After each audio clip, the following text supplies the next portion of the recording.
Konnichiwa ओताकुस। तो मैं video बनाने वाली हूँ, कल ही फिनिश की है मैंने गाइस दन का सीज़न 2। तो आई वॉज वेटिंग कि भाई पूरा सीज़न आ जाता है तब देखती हूँ। तो फाइनली इसकी एपिसोड 2025 में ये एयर हुई थी भाई सेकंड सीज़न, और काफ़ी इंटरेस्टिंग प्लॉट है इसका भाई। सबसे पहले तो मैं बताना चाहूँगी, अगर आपने नहीं देखी है तो मैं आपको ये बता दूँ, 12 एपिसोड है पर सीज़न, राइट। 2 सीजन्स आ चुके हैं इसके, और इसका कॉन्सेप्ट है हॉरर प्लस साइंस फिक्शन, जहाँ पे 2 बंदे होते हैं, Okarun and Momo. Momo is a girl, she believes in ghost और वहीं और साइकिक पावर यूज़ करती है। वहीं हमारा ओकारू होता है जो कि एलियंस पे बिलीव करता है। तो ये दोनों एक दूसरे पे बिल्कुल बिलीव नहीं करते हैं, और एंड में पता चलता है कि ओकारू को एक गोस्ट मिल जाती है, टर्बो ग्रैनी, और हमारी मोमो को मिल जाते हैं एलियंस। तो यहाँ जो टर्बो ग्रैनी होती हैं वो ओकारू को अपनी पावर लैंड करती हैं, पर उसकी जगह पे उसके बॉल्स ले लेती हैं, लाइक लिटरली बॉल्स। ओके, तो उसके बाद यहाँ पे इनकी स्टार्ट होती है कहानी कि हमें वो बॉल्स ढूंढने हैं। तो उसको ये लोग ढूंढने निकल जाते हैं और ढूंढ रहे होते हैं। तो यहीं पे इनको आयरा मिल जाती हैं, आयरा सा मिल जाती हैं, जिनके पास इनका गोल्डन बॉल होता है और जिसको ये लोग मान ले लेते हैं। इसमें इनकी हेल्प करती हैं इनकी दादी, लाइक मोमो की जो दादी हैं वो भी एग्जॉर्सिज्म परफॉर्म करती है। She is such a sexy woman, भाई साहब इतनी भयंकर लगती है, और मुझे समझ नहीं आता उसे दादी बोली क्यों रहे हो, बिग सिस्टर क्यों नहीं बोल रहे हो। शी लुक्स सुपर्ब, बट मुझे ऐसा लगता है कहीं ना कहीं इफ शुनाडे can do it then Momo की दादी भी कर सकती हैं। तो she looks very young, you no.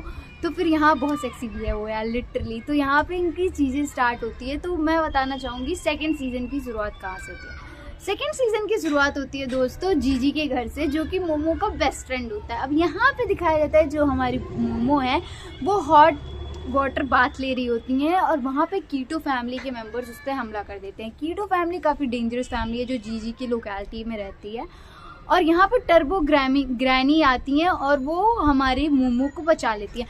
देखो जो भी हमारा शो है इसमें एलियंस भी हैं और योकाइज भी हैं। Yokais guys ghost, monster, demons, whatever they are, उनको कंबाइनली योकाई कहा जाता है। तो जो योकाइज होते हैं उनकी भी काफ़ी डेडफुल कहानियाँ होती हैं। वैसे ही हमारे एलियंस की भी काफ़ी डेडफुल कहानियाँ होती हैं। कुछ एलियंस सच में बेकार होते हैं, कुछ योकाइज भी सच में बेकार होते हैं, and some of them are really really nice. जैसे कि टर्बो ग्रैनी की स्टोरी ये होती है कि she saves all the innocent girls out there जिनके साथ कुछ गलत होने वाला होता है। तो turbo granny is always there to protect them. ऐसे ही दिखाया जाता है कि जो हमारे एक एलियन होते हैं, मेंटिस एलियन, वो अपने बच्चे के लिए असैसिन क्लब ज्वाइन करते हैं। बाद में पता चलता है कि उनके बच्चे को दूध चाहिए होता है, तो ये लोग एक काऊ उसको दे देते हैं कि ये काऊ ले जाओ और आराम से अपने बच्चे को दिन भर दूध पिलाना, it's not a big deal.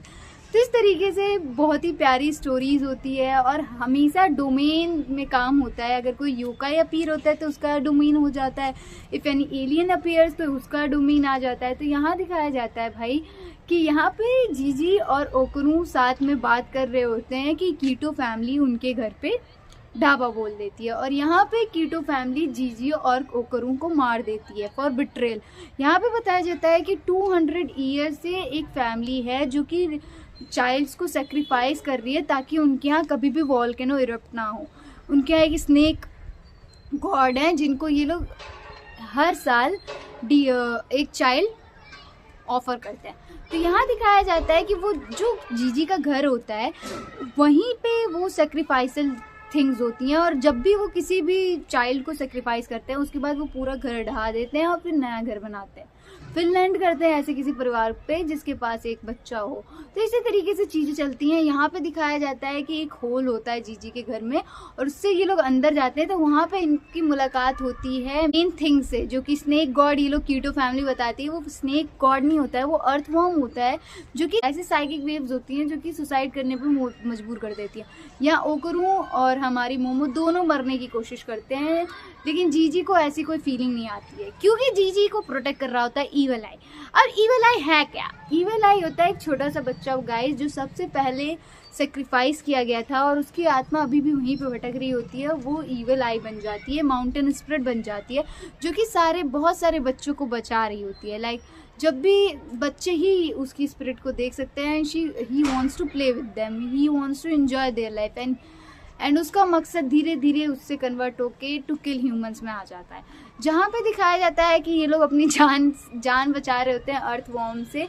भाई अब जीजी बन चुके हैं वेसल हमारी माउंटेन स्पिरिट का, इविल आई का, जो कि काफ़ी पावरफुल होती है और काफ़ी दिनों से स्ट्रॉन्ग ह्यूमन बीइंग ढूंढ रहा होता है। तो उसको मिल जाती है strong body and he starts fighting with Okarun and Momo. He was killing them all the time. इधर उधर से इतना भयंकर शो होता है जिस तरीके से वो फाइट कर रहा होता है, लाइक ही वॉज बॉल बना लेता है, फुटबॉल की तरह हिट कर रहा होता है अर्थवॉर्म को, मोमो को, ओकरू को। बहुत ही क्योटिक माहौल होता है। यहीं पे हमारी मोमो बाहर निकलती है और देखती है कि वॉल्केनो इरप्ट हो गया है और इनको अर्थवॉर्म को भी बाहर निकालना होता है। तो इस तरीके से मोमो भाई अपना हेल्प कर रही होती है और यहाँ पे हमारे जो जीजी हैं वो बाहर निकल जाते हैं और मोमो पे अटैक कर देते हैं। अब मोमो को कौन बचाता है? तो मोमो को बचाते हैं मांजिरो।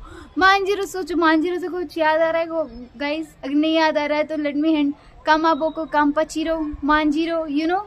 तो वहाँ पे मांजिरो की एंट्री होती है, जो कि हमारी जो ग्रैनी है, मोमो की ग्रैनी है, उनका ही चेला होता है जो कि उस जगह पे रह रहा होता है, श्राइन का देखभाल कर रहा होता है। तो वो भी एक्सॉर्सिस्ट होता है, तो वो मोमो की हेल्प कर रहा होता है।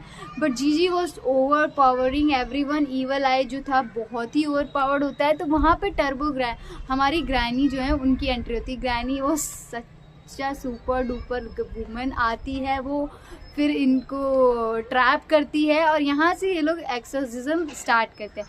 भाई जो एक्सोर्सिज्म होता है इन लोगों का वो इतना ज़्यादा फनी होता है भाई। ये आग लगा देते हैं और उसके सामने बैठे रहते हैं, फिर खोल के देखते हैं तो वो इविल आई नहीं जाता है, तो और बढ़िया आग लगा देते हैं कि अब चला जाएगा। तो अल्टीमेटली ये लोग हमारी जो दादी हैं उनको ये पता चलता है, जो हमारी मोमो की दादी हैं जो कि सेक्सी हैं, उनको ये पता चलता है कि गर्म चीज़ अगर देंगे तो इविल आई कंट्रोल में रहेगा, और ठंडी चीज़, एकमात्र भी ठंडी चीज़ चली जाएगी तो इविल आई दोबारा वापस आ जाएगा। तो यहाँ पे दिखाया जाता है कि हमारी मोमो और जीजी और हमारी दादी जा रहे होते हैं हमारे जीजी के पेरेंट्स से मिलने, जिन्होंने सुसाइड अटेम्प्ट किया था। तो यहाँ दिखाया जाता है कि एक छोटा सा मूवमेंट होता है जिसमें हमारी मोमो ओकरू के हाथ के साथ खेल रही होती हैं, फिर दोनों हाथ पकड़ के बैठे होते हैं। मतलब इट्स लाइक इतना, मतलब जो स्वीट चाइल्ड, मतलब एक बचपन वाला प्यार होता है ना दोस्तों, वो चीज़ जिसमें इनोसेंस होती है, जिसमें डर होता है, जिसमें मतलब बहुत प्यारा सा सीन होता है, वो चीज़ वहाँ दिख रही होती है, जो कि काफ़ी रेयर देखने को मिलती है किसी भी जगहों पे। तो यहाँ दिखाया जाता है कि ओकरू बीइंग ऑकवर्ड और हमारी मोमो भी बहुत ऑकवर्ड होती है इन सब चीज़ों को लेके। तो यहाँ पे भाई ये लोग अपनी ज़िंदगी जी रहे होते हैं। तो ये आयरा से हेल्प लेती है कि आयरा तुम आके हमारी हेल्प करो। मैं आपको बताना चाहूँगी आयरा की भी बहुत ही ब्यूटीफुल स्टोरी होती है। अगर सीज़न 1 में आपने देखा है, it has very beautiful animation. जो उसकी बॉडी के अंदर जो स्पिरिट रह रही है उसकी भी बहुत ही बेकार और दर्दनाक स्टोरी होती है। तो आप एक बार जाके चेक कर सकते हो भाई, बहुत ही प्यारी स्टोरी होती है उसकी भी। तो आयरा ओकरू दोनों स्लीप ओवर कर रहे होते हैं इनके घर में, और अचानक से एक ड्रॉप गिर जाता है सोया सॉस का, और जीजी के अंदर से इविल आ जाता है और पूरा घर तबाह हो जाता है। यहाँ पे ये लोग कोशिश करते हैं एक्सोर्सिज्म परफॉर्म करने के लिए। तो ये लोग कॉल करते हैं हियाशी ग्रुप को। हियाशी ग्रुप पूरा 4 बंदों का ग्रुप होता है, बैंड के साथ आता है, एंड दे परफॉर्म लाइक मज़ा आ जाती है, पूरा कॉन्सर्ट वाला माहौल बना देते हैं वो लोग। तो उनके पास जो डिवाइसेस होती हैं वो डायरेक्ट स्पिरिट से कम्युनिकेट करती हैं, इवन तो वो स्पिरिट्स नहीं देख सकते हैं बट दे कैन हेल्प। पर यहाँ पे चीज़ ही मना कर देता है कि भाई नहीं भाई, मुझे नहीं करनी, मुझे मत करो, ये बहुत ही इविल आई गलत नहीं है, we can't kill him, it is wrong, he was just wanted to play, फलाना ढिमकाना। तो दादी बीइंग अ दादी, वो अपने बच्चों को प्रोटेक्ट करना चाहती है, उनकी चीज़ों को सही करना चाहती है। तो वो कहती है ठीक है, इविल आई अब से हमारे घर का मेंबर है। लेकिन इविल आई को वो जीजी कंट्रोल नहीं कर पाता है, और अल्टीमेटली इविल आई मोमो पे अटैक कर देता है, जिससे ओकरू गुस्सा हो जाता है और कहता है भाई अब मुझे स्ट्रांग बनना है, किसी भी तरीके से स्ट्रांग बनना है। तो स्ट्रांग बनने में उसकी टर्बो ग्रैनी हेल्प करती है। यहाँ पे आयरा भी पीछे पीछे आ जाती है। तो दोनों को ट्रेन करने के बाद ओकरू चैलेंज करता है इविल आई को, और उसे बहुत ही घटिया तरीके से मारता है भाई, बहुत ही घटिया तरीके से। इवन तो इतने घटिया तरीके से मारने के बाद भी इविल आई दोबारा खड़ा हो जाता है। तो वो उससे कहता है कि ठीक, let's make a deal, every Tuesday will fight and you will only fight me, no killing anybody. तो वो इस पर अग्री कर जाता है और जीजी को उसकी लाइफ नॉर्मल मिल जाती है और जीजी अपनी नॉर्मल लाइफ जी रहा होता है, अपने पेरेंट्स से मिलता है, स्कूल जाने लगता है, जहाँ पे वो बताता है कई दफ़ा ईवल आई वापस आ जाता है और भाई वो बहुत ही इंटरेस्टिंग हो जाता है। ईवल आई भी एक बच्चों की तरह खेलता है, कूदता है, टेस्टी चीज़ें खाता है, स्कूल जाता है और इन्जॉय करता है अपनी चीज़ें। और यहाँ पे इन लोगों की लाइफ परफेक्ट चल रही होती है, लेकिन इनका घर पूरा तबाह हो चुका होता है। तो यहाँ मेन मकसद होता है कि भाई घर वापस लाना है। तो मोमो कहती है पार्ट टाइम जॉब स्टार्ट करूँगी। तो मोमो पार्ट टाइम जॉब कर रही होती है और इसकी जो दोस्त है मोमो के, वो ओकरू के पास जाते हैं, कहते हैं कि भाई चल चल हमारे साथ चाय पीने चल और कॉफ़ी पे चलते हैं, डेट पे चलते हैं, लेट्स गो। तो he was like I don't want to. और मुझे भी काफ़ी इरिटेटिंग लगता है कि ये क्या कर रही है, 2 मिनट के इतना चिपकू क्यों हो रही हैं इसके साथ। फिर फाइनली वो मेड्स कैफ़े में जाती हैं और वहाँ पे हमारी मोमो ब्यूटीफुल मेड की तरह बन के खड़ी होती है और यहाँ पे काफ़ी ऑकवर्ड माहौल हो जाता है हमारे ओकरू और मोमो के लिए। दोनों एक दूसरे को देख के मतलब हंसी आ जाती है भाई, जो इनोसेंस होता है ना भाई, क्या बताऊँ। तो यहाँ पे भाई ओकरू बहुत ही शर्मा रहा होता है, वो कंसंट्रेट नहीं कर पाता है अपनी मोमो की इतनी सुंदरता देख के। तो यहाँ पे क्या होता है, ये लोग नॉर्मली रह रहे होते हैं और वो बोलता है कि तुम्हारा पार्ट टाइम जॉब कब ख़त्म होगा। वो कहती है 10 बजे। तो वो कहते हैं ठीक है आई विल वेट। तो वो कहती है नहीं you don't have to wait, तुम जाओ, और वो चला जाता है। अब जब हमारी मोमो 10 बजे बाहर निकलती है तो शी फील्स कि ओकरू यहीं होगा, पर ओकरू कहीं नहीं होता है। शी वॉज लाइक थोड़ी सी सैड हो जाती है, लेकिन वहीं से ओकरू भागते हुए आता है और इसे कहता है कि I was waiting, I can't leave you alone at night. भाई तुम इतनी प्यारी लड़की हो भाई, भले ही तुम स्ट्रॉन्ग हो, but I will be there for you. भाई वो इतना स्वीट मोमेंट होता है, they held their hands together and they walk. भाई बहुत प्यारा लगता है जो उनका मतलब जो उनके बीच में है ना लव, भाई बहुत ही प्योर और इनोसेंट है, जिसमें ओकरू को लगता है he is not capable for momo और मोमो को लगता है कि उसकी लाइफ काफ़ी मैं शायद ज़्यादा हाइपर एक्टिव हूँ और ओकरू के लिए नहीं बनी हूँ। तो काफ़ी इंटरेस्टिंग इनकी लव स्टोरी होती है। यहाँ आयरा भी काफ़ी ज़्यादा लाइन मारती है हमारे ओकरू पे। तो ओकरू एक एलियन अपने एलियन को लेके आता है और यहाँ पे हमारा क्यूटी भी रहता है गाइस। जो एलियन इन लोगों ने बचाया था उसका एक छोटा सा चाइल्ड होता है, चिचकिला नाम होता है इसका, और वो इतना क्यूट सा होता है ना भाई, he is so cute and he helps Okarun once a time. तो काफ़ी प्यारा सा कैरेक्टर होता है जिसके साथ आयरा हमेशा खेलती रहती है। तो गाइस हमारे जो ओकरू हैं वो दोबारा अपनी लाइफ रिज्यूम करते हैं। थोड़ा सा इन लोगों की स्कूल लाइफ दिखाई जाती है, जहाँ पे एक न्यू कैरेक्टर की एंट्री रहता है, उसका नाम होता है guys Daichi. He lives in his own world. तो वो ओतकू होता है भाई, ओके। तो उसको बहुत ज़्यादा पसंद होता है साइंस फिक्शन देखना और एनिमे फिल्म्स देखता है जिसमें रोबोट्स हरा रहे हैं एलियंस को। तो काफ़ी इंटरेस्टिंग इन लोगों का प्लॉट होता है। तो वो जानना चाहता है ओकरू आखिर क्यों मोमो और इन आयरा इतनी स्ट्रॉन्ग और सुंदर लड़कियों के बीच में पॉपुलर है। तो यहाँ पे काइजू एलियन अटैक कर देता है गाइस। तो काइजू एलियन को हराने के लिए यहाँ पे दिमाग लगाया जाता है क्या करना है क्या नहीं करना है। बहुत ही क्योटिक माहौल हो जाता है जहाँ पे आयरा बहुत ही सुपर्बली फाइट कर रही होती है, हमारी मोमो भी ओकरू भी, और इनको समझ नहीं आता है पूरे क्योस में। तब हमारा ओकरू कहता है कि इन लोगों का जो नया घर बना है वो नैनो स्किन से बना है, तो लेट्स मेक समथिंग जो कि इस काइजू को हरा सके। क्योंकि वो काइजू जो होता है वो डायनासोर टाइप का होता है, काफ़ी लाइक 20 मंजिला बिल्डिंग जितना तो लंबा हो ही जाता है, बड़ा हो ही जाता है। तो दे यूज टू फाइट इट। तो ये लोग क्या करते हैं कि ये सोचते हैं कुछ बड़ा, पर ओकरू सोच नहीं पाता है।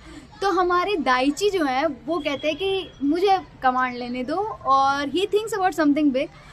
तो एक रोबो बन के तैयार होता है, बट जो रोबो का मुंह होता है और फेस होता है पूरा बुद्धा स्टैचू जैसा होता है। अब क्यों होता है? क्योंकि हमारी जो मोमो है वो इंटरप्ट कर देती है थॉट को। जब वो बड़ी चीज़ सोचती है तो वो बुद्धा स्टैचू सोचती है और वो बुद्धा बन जाता है literally. And they were getting defeated too much because भाई किसी को कुछ समझ ही नहीं आ रहा होता है how to control this big robo, ये वो सो। तो हमारे जो दाइची हैं वो बाद में संभलते हैं और फिर वो बनाते हैं बहुत ही सुपर्ब रोबो भाई, जिसका फेस अभी भी बुद्धा वाला होता है बट उसके पास एक कूल सा चश्मा होता है भाई। तो इस तरीके से इन दोनों की फाइट्स होती है जो कि काफ़ी इंटरेस्टिंग होती है। और भाई फिर लास्ट में हमारी आयरा और मोमो टेक ओवर करती हैं और फाइनली हमारे काइजू को हरा देती हैं। जिसमें दिखाया जाता है कि काइजू जब भी अटैक करते हैं या फिर कोई भी एलियन स्पीसीज अटैक करती है तो उसकी पूरा जो बादल है वो ब्लैक हो जाता है, लाइक लिटरली ब्लैक हो जाता है। तो यहाँ दिखाया जाता है कि ये ख़त्म होने के बाद सब चले जाते हैं, लेकिन वो काइजू अभी भी वहीं पे रहता है। तो ये जीजी की हेल्प से ओकरू दोनों लेके वापस आते हैं। फिर वो उस चेक कर रहा होता है कि उसे दिखता है कि भाई ये एक सूट है, और जब वो सूट खोलता है तो वहाँ से एक सुंदर सी लड़की निकलती है जो कि हमारे ओकरू को किस कर देती है, और Momo was there to see it and दोबारा से उसका घर तबाह हो जाता है लिटरली। और it was such a epic scene भाई। और इस तरीके से हमारा सीज़न 2 ख़त्म हो चुका है, जिसमें मेन चीज़ ये होती है जो काइटू फैमिली की जो नीको नाम की लीडर होती है, फीमेल लीडर, उसको दिखाया जाता है कि वो डिफरेंट टाइप की मॉन्स्टर या फिर एलियन है जो कि मोमो से बदला लेना चाहती है। तो लेट्स सी क्या सीज़न 3 में वो कम बैक करती है और चीज़ें काफ़ी और इंटरेस्टिंग होती है। लाइक लिटरली मैं आप लोगों को बता दूँ, दन में एक भी एपिसोड ऐसा नहीं है जिसमें आप चिल बैठ सको। कुछ ना कुछ हो ही रहा होगा। इधर you will be laughing like hell, इधर you will be seeing the intense fight, और इधर you will be crying on the yokai scenes. मतलब कुछ ना कुछ हो ही रहा होता है और काफ़ी इंटरेस्टिंग प्लॉट है। आप लोग हुड्डप रहोगे, अगर नहीं देखी आपने तो देखो भाई, मज़ा आ जाएगा आपको। कॉन्सेप्ट भी बहुत अच्छा है। और तो और मैं आप लोगों से पूछूंगी एक बहुत ही प्यारा सवाल कि 2024 से लेके 2025 तक या फिर अब 26 भी चालू होने वाला है, तो जितनी भी न्यूज है एनिमीज़ आई हैं, जो लाइक बहुत सारी एनिमीज़ आई हुई हैं, like I am talking about kaiju number 8, then there is a Hell Paradise, there is also गाजी कुत्ता which started this past year, like 2025 में चालू हुआ था। तो आप लोगों को क्या लगता है कौन सा आपका फेवरेट रहेगा इन सब में, जो आप आगे कंटिन्यू करना चाहोगे और आगे देखना चाहोगे कि क्या चीज़ें लेके आ रही हैं? प्लीज़ कमेंट करके बता देना। और दन ज़रूर देखना भाई, बहुत ही इंटरेस्टिंग है। आज के लिए दोस्तों इतना ही। Keep liking, commenting, sharing my videos, also subscribe my channel for more such content. Sayonara नगमाताची, बाय बाय।